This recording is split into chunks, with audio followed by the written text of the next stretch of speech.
So before we get to the news of the week episode for this week, it looks like we're going to have 12 games. That is going to be happening this midweek action, and that I was really hoping that between when I record that preview yesterday to now, that there was no announcement saying that, oh, unfortunately this game is going to be postponed because one of the team had tested positive for COVID-19, and thank goodness that is not going to be the case, and that we are actually going to have 12 games, and that the only game that has been postponed, as I mentioned in the preview, it involved with the Colorado Rapids, who had their next free game that is going to be postponed because the team is under the self-isolation 10-day quarantine period. Now, going back to the news of the week, and I'm not going to talk any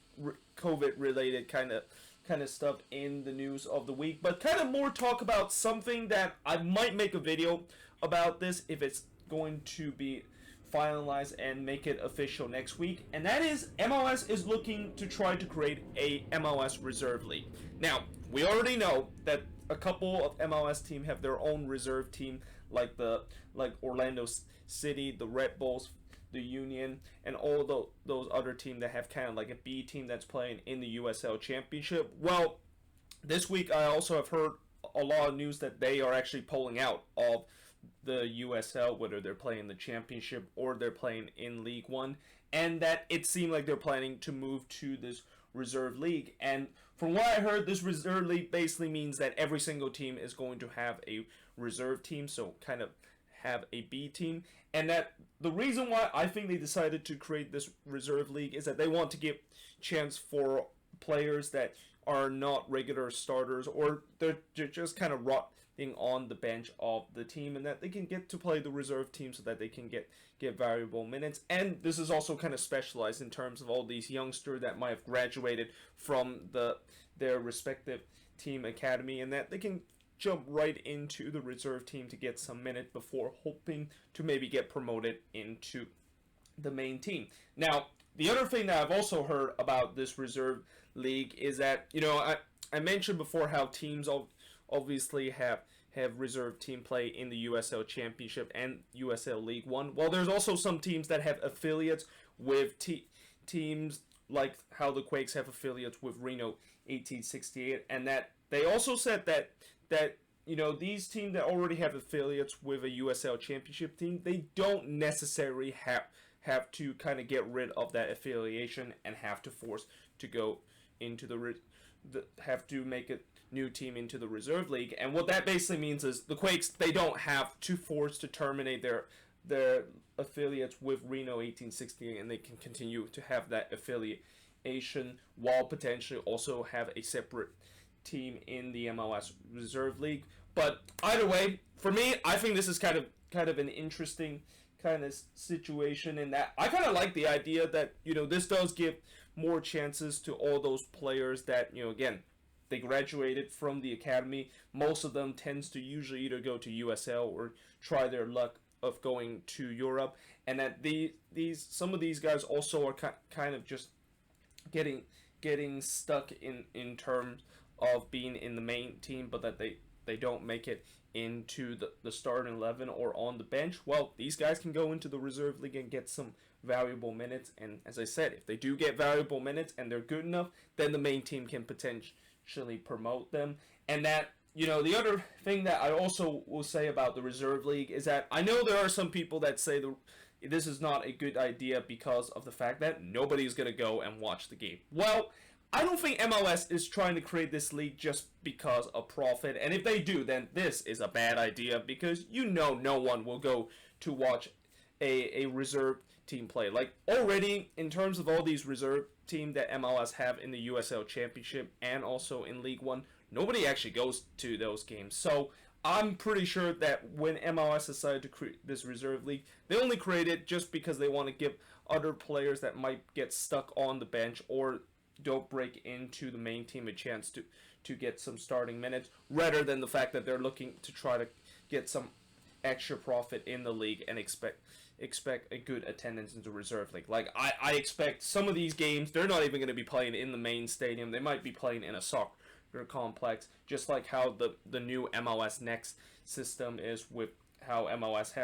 have all these teams having their academy to play in something that was similar to what the U.S. Development Academy used to be, where they play against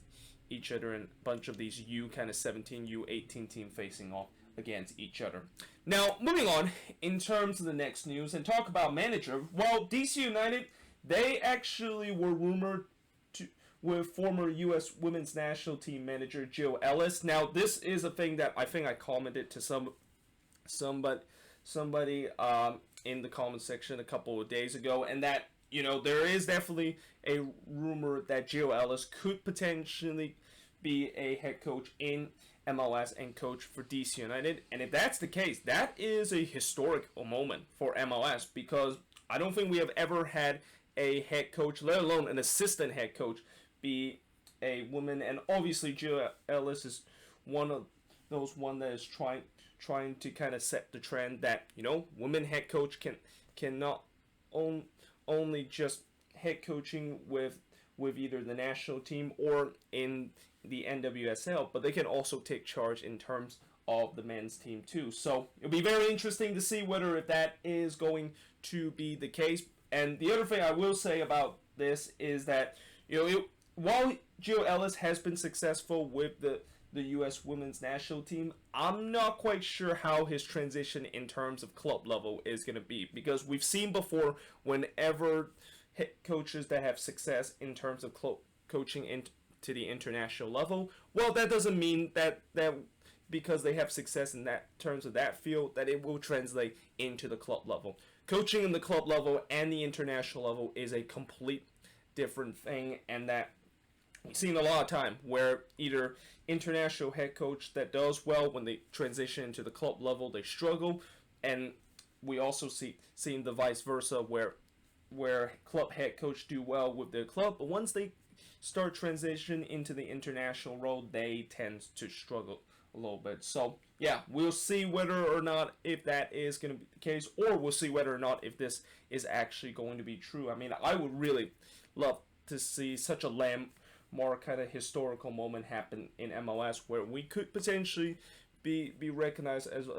a league to have the first ever women's head coach actually coaching a men's team. Now, speaking of head coaches, we got Greg Vanney that is close to extend his contract with TFC. I'm kind of surprised it have taken this long for him to extend his current contract that is going to be run out at the end of the season, because I'm assuming Greg Vanney is going to stay with Toronto, and as long as if he continues to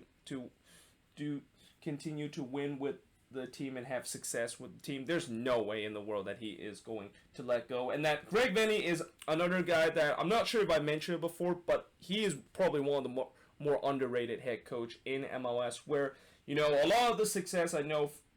people know for TFC is the talent that they have in this team, but just because you have a talented squad doesn't mean the fact that you are automatically going to have some success. And, you know, Greg Vanney has done a great job in terms of putting those talent together and have really got this TFC team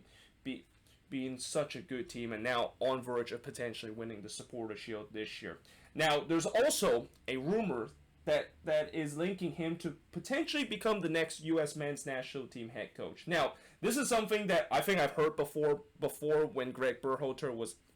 hired as the head coach of the U.S. men's national team, and that Greg Vanney was in the hat. Now, it'll be interesting to see if he does become the next U.S. men's national team head coach and how he's going to do. Although one thing that I am a little bit concerned with, Greg Vanney decided to become the U.S. men's national team head coach after Greg Berhalter eventually left, is that basically the U.S. Soccer Federation is doing the same thing they did when they decided to hire Greg Berhalter, who he was very successful with Columbus, and they saw that he was very successful in MLS, so they decided to put him in the international level. And yeah, so far there hasn't really been some kind relationship between the U.S. men's national team fans and also Greg Berhalter, and a lot of fans has been saying that he should not be the guy that's coached the U.S. men's national team. Well, you know, Greg Vanney is kind of another guy that is similar, where he has success with TFC, but the question is, when he does transition into international level, will people see that this is just the U.S. Soccer Federation being cheap and trying to just look at the next at a head coach that is successful in MLS and immediately promote them as the U.S. men's national team head coach. Like, I honestly just hate the fact that the U.S. Soccer Federation have the specific kind of rule where if you're going to be the head coach of the U.S. men's national team, first you have to speak good English, and that you, of course, apparently have to be kind of like American in some way. Like, you do know that there's other country around the world hire foreign manager, and that they also have success when they decide to hire foreign manager that might not speak the language of the team that he is coaching. And this is also where I go back to how frustrated that was when Mexico decided to hire Tata Martino, and that I thought Tata Martino as the U.S. national team head coach would have been a perfect fit, but apparently the U.S. Soccer Federation saw that Tata Martino does not fit the category of speaking good English, and therefore he is not going to be available. Like, that's just such a dumb rule in many ways, but I guess that's what the U.S. Soccer Federation is, where, as I said many times before, they're one of the most incompetent soccer federation that exists in the world. And even though I know the U.S. Soccer Federation see that there's a bunch of talent that is coming from the rank, and there's definitely some really good talented player that could be the future for this U.S. men's national team, I just feel like with the mismanagement of the U.S. Soccer Federation, something tells me they're going to still fuck things up, and that the team is just going to completely underachieve, despite the fact that they have a huge talented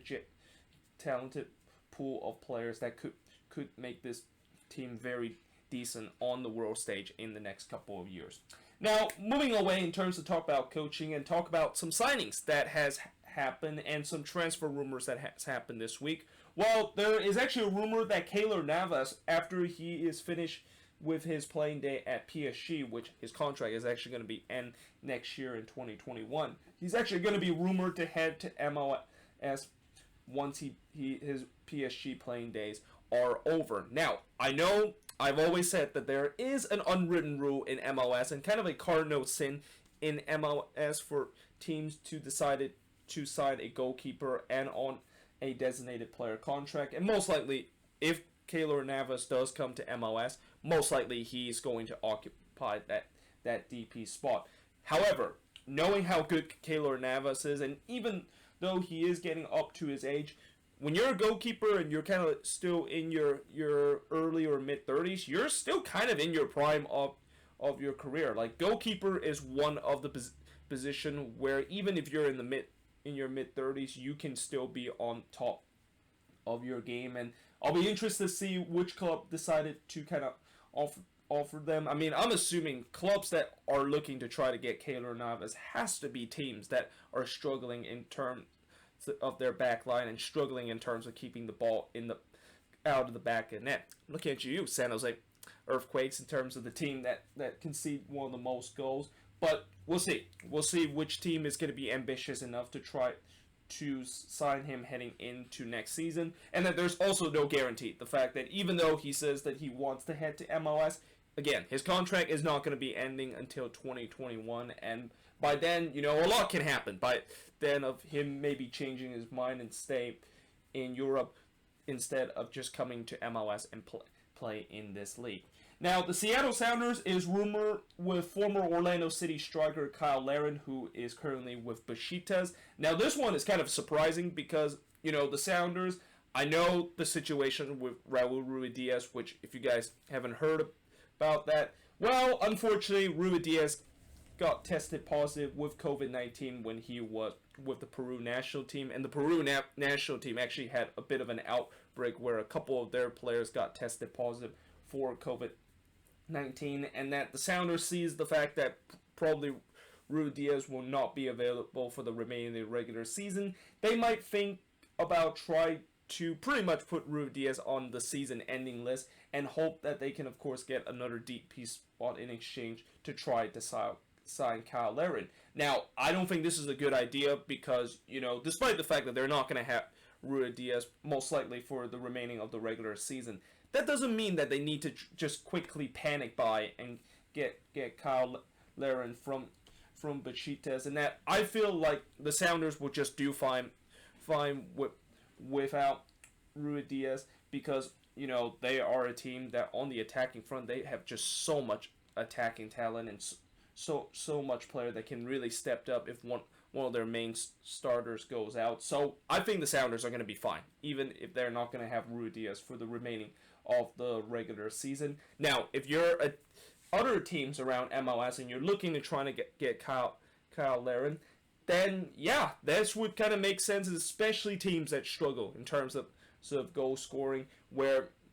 you have a chance to potentially get him back to MLS, and that I'm pretty sure there's a lot of teams right now that are trying to make deals with the team that's currently at the top of the allocation order, which I actually haven't checked who exactly it is. I believe it might be Vancouver at the top of the allocation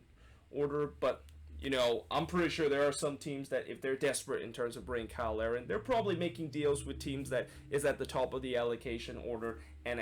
see if they can jump into that spot in order to get Kyle Larin signed and get him back to MLS. Now, speaking of Orlando City, they have signed 21-year-old Ecuadorian international Alexander Alvarado, and this is another signing which kind of continues the trend of what Oscar Pereira loves to do with this Orlando City team, which is he's going to bring in these young South American players that he knows that they are some of the hidden gems that do well in MLS, and they're going to develop them well in this team while adding some more depth in terms of what already is a very, very deep team that Orlando City has. And so far, it's just, I talked about last season, right? Orlando City, they become the champion of the offseason because they made a lot of big moves. But as I said before, Orlando City was the champion of offseason just a couple of years ago, and things kind of fall apart. But this season, that doesn't seem like the case. Not only the fact that they were the winner of the offseason by making some very smart moves, but most of those smart moves that they made this offseason has really paid off and has been just such an instrumental kind of reason of why Orlando City is not only going to make the playoffs for the first time in their franchise history, but they are definitely a threat in terms of trying to contend for MLS Cup this season. Now, LAFC have acquired fullback Mark Skerber on loan with Memphis 901, and this is a signing that clearly LAFC is in desperation mode. Like, I know a couple of weeks ago they decided to they were linked with a forward thing down in Colombia, and that they're actually on verge of potentially signing him, and that probably is a desperation move, knowing the fact that they are just running out of option in terms of going for on the attack. Well, on the defensive end, it's kind of the same case too. I mean, they are very shallow in terms of the defensive end, and especially in the fullback position, where they had to rely on the likes of Jordan Harvey as the guy that's going to be playing as in fullback for them. And knowing the fact that LAFC fans have mentioned how bad Jordan Harvey is, especially during the MLS's back tournament, yeah, that's definitely not a good option in terms of having that player as your starting fullback, and that you also have no depth after that position. So yeah, clearly LAFC is really in a panic mode right now. They are literally buying anybody that is available to just partially get this roster filled up a little bit, and hope that they will of course get enough players where they can ride out the storm, where they are just dealing with not only an injury crisis right now, but also those players that they lost on international duty. Yeah, that's also kind of a crisis too, and that we don't know when exactly they are of course going to get back those players that was on international duty. Now, moving on in terms of the next news, and this is kind of a bit of an old news, but I'm just going to put it anyway. Federico Higuain has officially joined Inter Miami, which means that he is going to be reuniting with his brother Gonzalo Higuain, and basically Inter Miami have just completed the Higuain duo, and somewhere in Columbus, yeah, there's going to be a lot of tears going on with the fact that was kind of their dream. The fact that one day, that not only the fact that they're going to keep Higuain for until he of course retired, but somehow bring Gonzalo to Columbus to complete the Higuain deal, or the Higuain duo, and unfortunately that didn't happen, and instead Inter Miami, of course, got the Higuain duo. Now, in all seriousness, I think this is definitely a great signing for Inter Miami, and especially the fact that, this is clearly a signing where they're temporarily trying to replace Pizarro, who is not going to be available for this team, at least for another couple of weeks, because of the fact that he's with the Mexican national team. And I can't wait to see both Higuain be on the same field, and don't be surprised that, how this season we already had the Chara brothers kind of got on the assist chart and also assisting each other. Well, it will be sooner or later where we could have a Higuain kind of combination where Federico Higuain will play the ball right to Gonzalo Higuain, and he basically puts it into the back net. And if that's happened, that's going to be headlines in MLS, and I can't wait to see if that, of course, is going to be the case. I mean, I know Pipo Higuain is probably not going to be playing the full 90 minutes because when he was with DC, he was just a super sub, and I'm not sure if Inter Miami is just going to put the Higuain brothers for the full 90 minutes every single game. But if it does happen where both of them are on the same pitch, I can't wait to see the moment when one of them were able to assist the other brother in terms of scoring goals for Inter Miami. And that overall, this is an amazing signing for Inter Miami and could be a signing that pushed them in terms of making the playoffs this season. Now, Cory Burke, remember him? So he has now set to re-sign with the Philadelphia Union after just such a crazy kind of career that he has in the last 2 years. And actually, crazy is kind of an understatement in terms of the situation that Cory Burke has got himself in the last 2 years. Because remember, I think it was 2 years ago where he actually left to Jamaica, and I think he was left there to play with the Jamaican national team. And then, as he was trying to come back to Philadelphia and come back to the U.S., he was denied entry in terms of coming to the U.S. because of visa issue, and that they could not figure out the situation, so that he was kind of forced to be loaned with Portmore United for about 6 months to figure out the visa issue. And once the visa issue basically figured out, and that Cory Burke then comes back to the Union basically said, yeah, we don't need you anymore. We're going to sell you to Austria. And that's where he, of course, went to Austria, played a couple of years, and kind of become one of the many MLS players that tried to make the jump to Europe, but it didn't really quite work out. So now that they're going to be coming back to MLS, and that is the case this time, where Cory Burke, I think this is now the third stint that he has with the Union, and I know this time he probably is not going to be a regular starter just like he was under the second stint, but this definitely does add some depth in terms of the Philadelphia Union, who, they already have some good depth pieces in terms of their squad, but this just improved in terms of their numerous attacking option that this team has. Now, moving away from signings and rumors to some injury report, well, Chicharito, he is going to be returning tonight in the Cali Clasico against the San Jose Earthquakes after he, of course,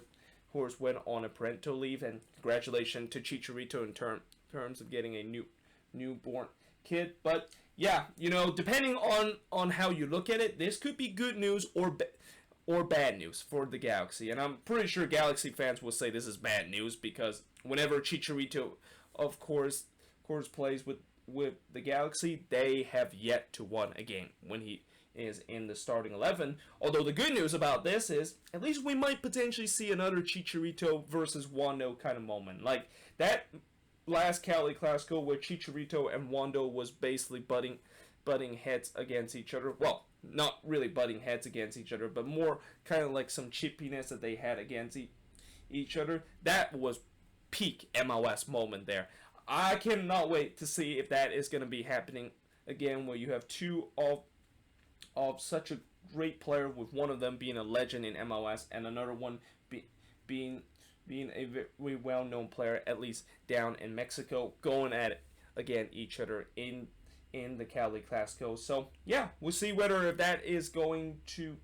to happen. But again, it says here on the headlines that Chicharito is going to be set to return, so that means that he's most likely going to be once again in the starting 11 in this game. Now, there is also good news for NYCFC, as it is now reported that Maxi Morales could be back as soon as this weekend after he suffered an MCL sprain injury back in September. And Ronnie Delia, I think a couple of days ago, says that he'll most likely be available either in this weekend's action or heading into next week. And the reason why I say this is good news is because they desperately needed Maxi Morales and need somebody that can capable in terms of pulling the string in the number 10 role, because you can see in the last game against New England, despite the fact that for majority of the game they had a lot of possession and they looked like they had some ideas in terms of trying to go forward on the attack, they just missed clearly that true number 10 to pull the strings in terms of going on the attack. And while Maxi Morales is getting to his age, and I'm kind of wondering when exactly NYCFC has started to think about replacing him. Like, this is a couple of weeks ago, I thought Chicharito was going to be that player, but apparently they decided to loan him to Saudi Arabia, although it's mainly because Chicharito wants to go to Saudi Arabia just to be closer to his family. But I think NYCFC is starting to think about some replacement, because it's getting to a point where at 33 years old and knowing the fact that he has had so much injury in the past couple of years, that there's got to be a point where NYCFC is starting to think about replacement, and they just cannot rely on Maxi Morales as their main guy in terms of creating everything on the attacking end. And finally, in this news of the week episode, I'm gonna do something new in the news of the week called the Freddie Adu Watch, because Freddie Adu, as you know, he has been going through a lot of team and kind of become a journeyman after he has such a stellar start to his career. Well, his latest journey in terms of joining the numerous teams that he has played with, well, this time he's going to be going to Norway and sign with Norwegian 3rd Division side Østland FF. Obviously, good luck in terms of doing well there, and that, I don't know if we're going to continue to have more Freddie Adu watch, and whether or not if he's going to score a goal with them, but, it's always great to see that Freddie Adu is once again able to get back to his playing career. And even though he has started to kind of get into that age where, maybe it's not working out for him anymore, the fact that he's just doesn't, he seems to be one of the guys that just have that hype level blow out of him just way too quickly. It's always good to see the fact that he's back playing and he's still trying to get himself back to the level that he once was back about 14 or 15 years ago. But yeah, there you have it. That is pretty much it for the news of the week. Let me know in the comments below, what do you think of all these news? And as always, if there's any news that I didn't mention here on the board, let me know in the comments below. But yeah, hope you guys enjoyed this video, and I will see you guys next time.